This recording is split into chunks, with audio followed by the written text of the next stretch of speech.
Kollegalarımdan biri sual verib ki, implant üçün sağalma başlığını seçəndə nəyə fikir vermək lazımdır və hansı sağalma başlığından istifadə etmək daha məsləhətdir?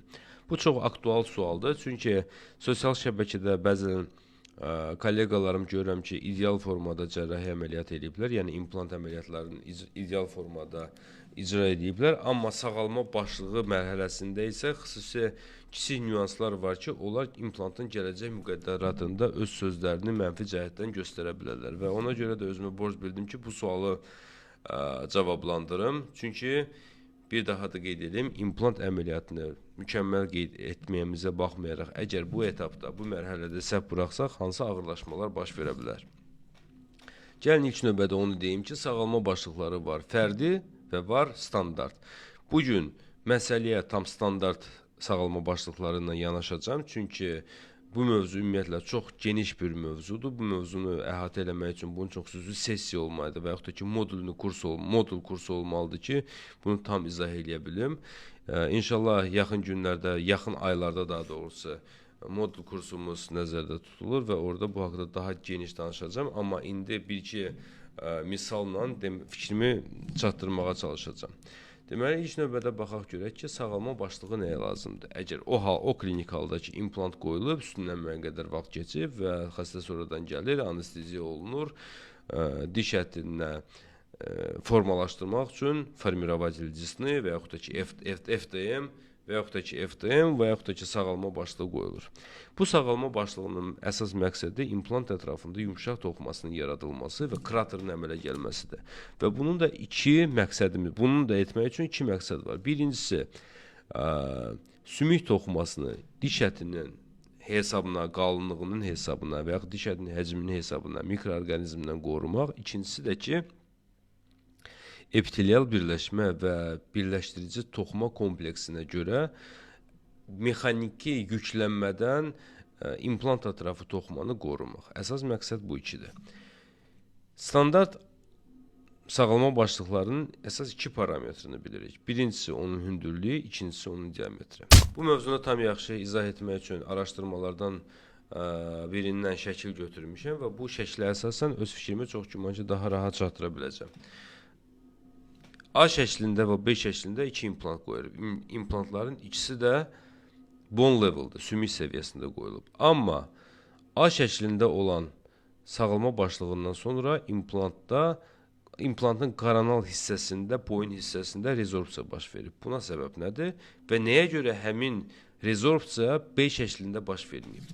Səbəb odur ki, sağalma başlığının kənarından etibarən orqanizm bizdən bioloji sahə istəyir, bioloji zona istəyir. Və o zonanı yaratmaq üçün ilk növbədə hipertrofiya baş verir. Hipertrofiya da patologiya olduğuna görə orqanizm istəyir onu nə iləsə kompensasiya eləsin və ona görə implant boynu ətrafında sümükdə remodulyasiya baş verir. Və yaxud da ki, remodulyasiya sözü biraz rezorpsiya sözünün daha belə mədəni formasıdır. Nə mənada mədəni formasıdır? Bəzən olur ki, implant ətrafında rezorpsiya gedəndə, rezorpsiya sözü daha belə kəskin səslənir, daha sərt səslənir. Ona görə də həkim səhvi kimi adlanır. Amma remodulyasiya hər şey yıxırıq sümüyün üzərindəki və sümükdə remodulyasiya gedir. Amma əslində burada, bu klinik keysdə bu cür sağalma başlığının istifadəsi həqiqətən də həkim səhvidir. Dediyim kimi, orqanizm şərt olaraq bizdən 3 mm istəyir. Əgər IS zonasından tam belə horizontal olaraq xətt çəksək, görəcək ki, bu xətti çəkdikdə orqanizm üçün bioloji sahə üçün yer olmayacaq və bioloji sahə yaratmaq üçün sümükdə başlayır rezorpsiya. Amma sol tərəfə fikir verdikdə isə sağalma başlığının konturunu görürük və konturdan sağa doğru digər şəkildə bu daha yaxşı təsvir olunur. Bu zonada isə siz görəcəksiniz ki, biologiya üçün yer var və ona görə də bu zonada rezorpsiya getmir. Məsələyə digər aspektdən baxaq. Hesab edək ki, bu implant rezorpsiyasız bir implantdır. İmplant bone level yox, tissue level'dır və implantın hamar hissəsi isə BIC nöqtəsinin IS nöqtəsinə qədərdir. Bu halda bu cür sağalma başlığını qoymaq yenə də həkim səhvi sayılır, yoxsa yox? Cavab yox. Çünki bu halda bioloji sahəmiz, bioloji zonamız, bioloji qalınlığımız və yaxud da ki, bioloji həcmimiz üçün artıq yer var və burada sağalma başlığı səbəbindən rezorbsiya getməyəcək. Sual oluna bilər ki, sağalma başlığının hündürlüyü nə qədər olmalıdır?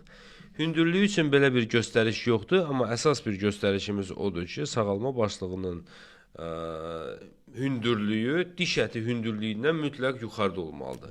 Çünki diş əti düzgün formalaşsın deyə. Amma diametrdə qaldıqda isə diametrdən başqa bayaq dediyim kimi ən əsas məsələ biz bioloji faktorları nəzərə almalıyıq.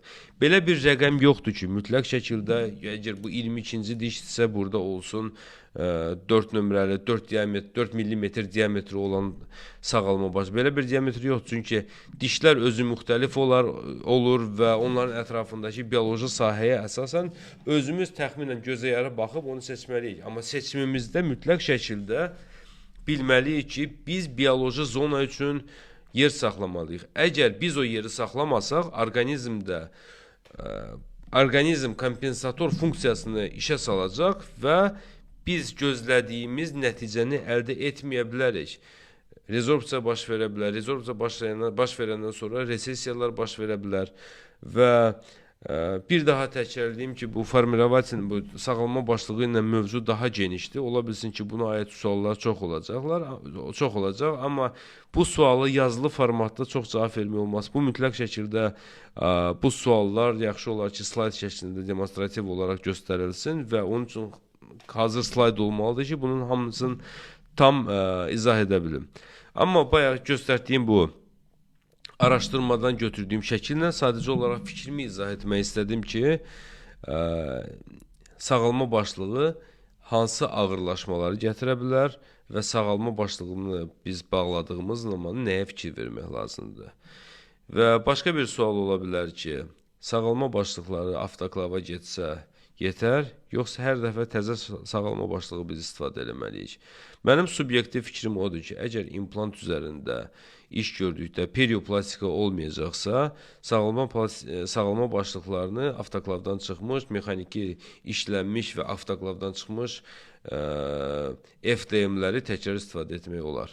Əgər diş əti əməliyyatı olacaqsa, orada riski bir qədər azaltmaq lazımdır. Avtoklavdan çıxmış təzə sağalma başlığı istifadə etmək lazımdır.